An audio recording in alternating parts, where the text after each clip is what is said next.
I spend my days dealing with geopolitics and financial markets, and I'm relatively relaxed. I'm not too concerned given the situation. Why? First of all, let's remember the global backdrop. The dominant macro driver this year is renewed liquidity provision by the large central banks led by the Fed. The Fed's buying roughly assets at a clip of 60 billion per month. You add in the ECB and other policy support. We're back to levels of 3-4 years ago. So an incredible tailwind for markets. It's kind of like morphine for the markets, inoculating us against geopolitical headline risk.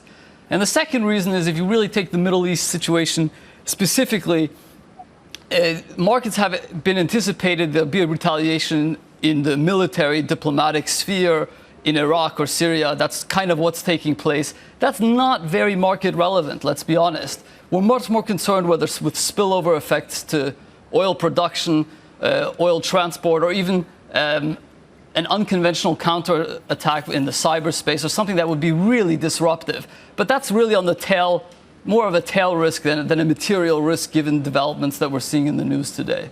So Elliot, I want to key on something that you said about the central banks right now. I was having a conversation not that long ago in which I made the comment, apparently the market thinks the Fed and all the central banks are out there they're going to come to the rescue. To which somebody responded to me by saying, well, the Fed never saved anyone in a foxhole or a bunker. A comment about the idea that military conflict kind of supersedes anything liquidity-wise from central banks. Is it fair to say right now that central bank intervention around the world is still going to rescue us from just about anything, including geopolitics?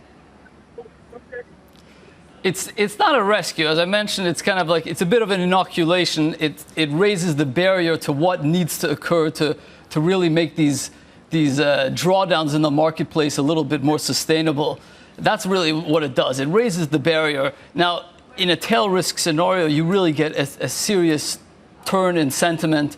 Risk goes off altogether. The equity markets tumble. And then you have some macro consequences which would force the Fed to act. But we're very far away from that moment. I think the skirmishes and the news we're seeing right now is really almost peripheral to Fed decision making.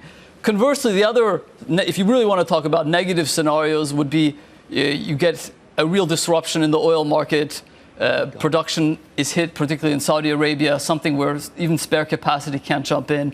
You get an oil price jump. You suddenly get a bit of an inflationary impulse. Again, that's hard to imagine in the current state. That's when you get the Fed to respond. Gotcha. But I think the point I'd like to make is, Dominic, is that's the situation today. Today, we're fairly well inoculated. 4 or 5 months from now, the situation may be very different given oil market dynamics and also given where our macro and inflationary drivers are going. Sure. Michelle, I want to give the last word to you here. You have spent time in Iran. You've spent time in the Middle East. You are there right now.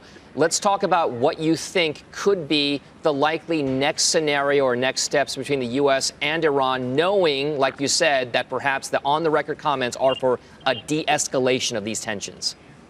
Well, we want to hear what President Trump says later today. And apologies for all the beeping. I happen to be in Lebanon, and all the noise from the cars. I happen to be in Beirut, Lebanon, because Carlos Ghosn is going to hold a news conference here later today. And there's so much traffic. There's so much press here.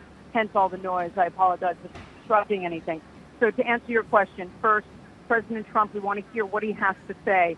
I would also point out, though, that we've been living with Middle East tensions for decades and decades, and the markets seem to get through them. So there's nothing yet to indicate that this time is going to be any different.